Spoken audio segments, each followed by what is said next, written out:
सेला तो नीचे गांव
Yeah.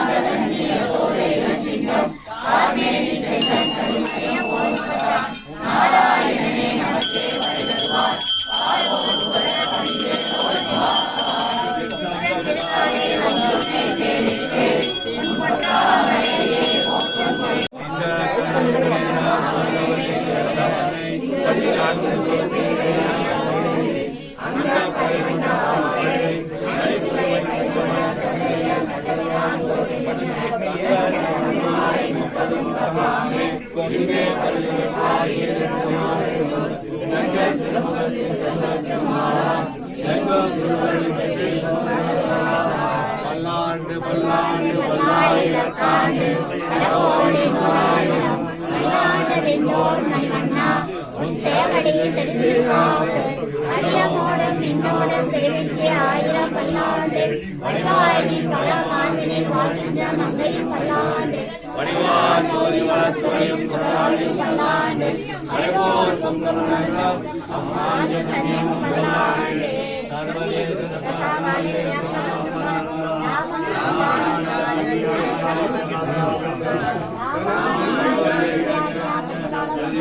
कितना भीड़ भाड़ छो आजकल இருக்கிற சிலை जिला तो नीचे गांव सुबाई गांव से சபாய் सुबाई சுபாய் அந்த கிராமத்து பேரு சுபாய் मेरा नाम लक्ष्मण सिंह रावत லக்ஷ்மண் சிங் ராவத் அவர் பேரு पुजारी भविष्य बद्री பவிஷ்ய பத்ரியோட பூஜாரி पुजारी அவர்தான் तो नारायण गौ माता नीचे गांव से घास चुगने को आती थी 200 वर्ष पहले 200 वर्ष पहले ஆ, बता दो 200 வருஷத்துக்கு முன்னாடி இங்க மாடு மேய்ச்சிட்டு இருந்தாங்களாம்.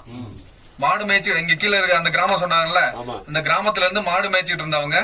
हाँ तो उसके साथ एक ग्वाला भी होता था लाना ले जाने वाला। तो गौ माता यहाँ जंगल आकर के यहाँ पर नित्य दूध भगवान के शिला पर देती थी। இங்க அந்த மாடு மேய்ச்சிட்டு இருக்கும்போது ஒரு பசு மட்டும் வந்துட்டு இங்க பால் வந்துட்டு கறந்துட்டு போயிருது. டெய்லி வந்துட்டு இங்க கறந்துட்டு போயிருது பாலை.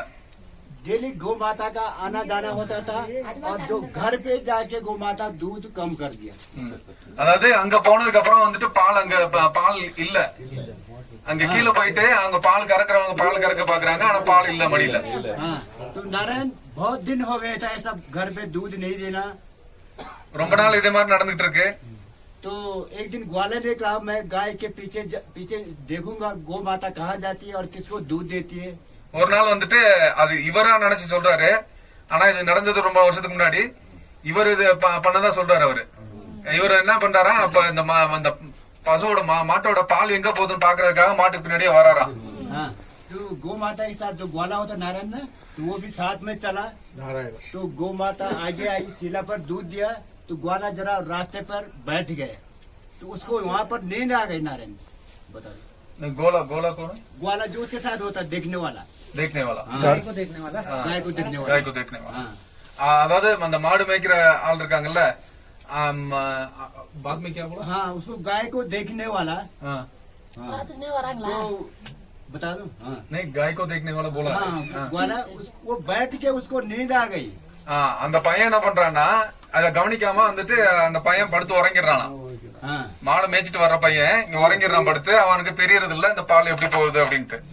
அந்த பையன் மேலதான் சந்தேகப்பட்டு இவர் என்ன பண்றாரு, மாட்டுக்கு பின்னாடியே வர்றாரு.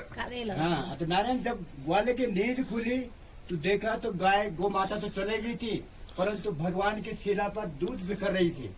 அதான் மறுபடியும் அதான் சொல்றாரு, அந்த தூங்கிட்டு இருக்கிற நேரத்துல மறுபடியும் பசுமாடு வந்து இங்க பால் கறக்குது. तभी जाके यहाँ पर पता चला कि यहाँ पर कोई देव रूपी उत्पन्न हो रहे हैं भगवान। तो दूसरे दिन यहाँ पर ग्राम सुभाई द्वारा पूरा यहाँ पर पूजा का आयोजन किया गया। तभी से यहाँ पर भगवान प्रकट होने लगे। அதுக்கடுத்துதான் இங்க வந்துட்டு இங்க பகவான் இருக்கிறத புரிஞ்சுக்கிட்டு ஊருக்காரங்க எல்லாம் சேர்ந்து இங்க கோயில உருவாக்கி இருக்காங்க.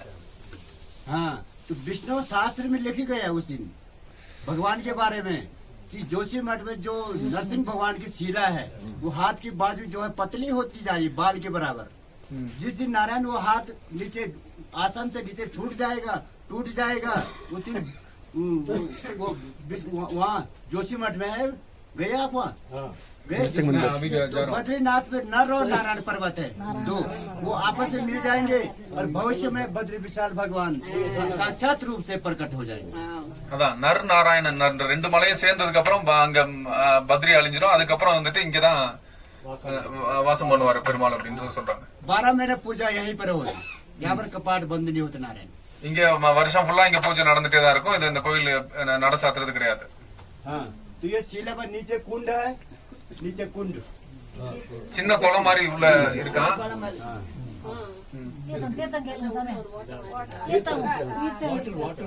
जहाँ पर बद्र विशाल का वो भगवान का वो होगा मूर्ति स्थापना होगी, वहाँ पर जल होता। जल मग्न में भगवान वहाँ पर अपना आवाज ले लेते हैं, वहीं पर भगवान का जन्म होता है। ये नीचे जल है और वो चरण है दोनों चरण, और पूरा शरीर है। அவர் என்ன சொல்றாருன்னா பத்ரி விஷால் அங்க உள்ள பெருமாளை சொல்லி ஏதோ சொல்றாரு, அது புரியல. அந்த அதுக்கும் இதுக்கும் என்ன சம்பந்தம்ன்றது புரியல. जो मुकुट है ना, मुकुट கொஞ்சம் அமைதியா இருங்க. இல்ல அது எங்க அங்க இருந்து வருதுன்னு சொல்றாரா இல்ல இங்க இருந்து கொண்டு வந்ததா அது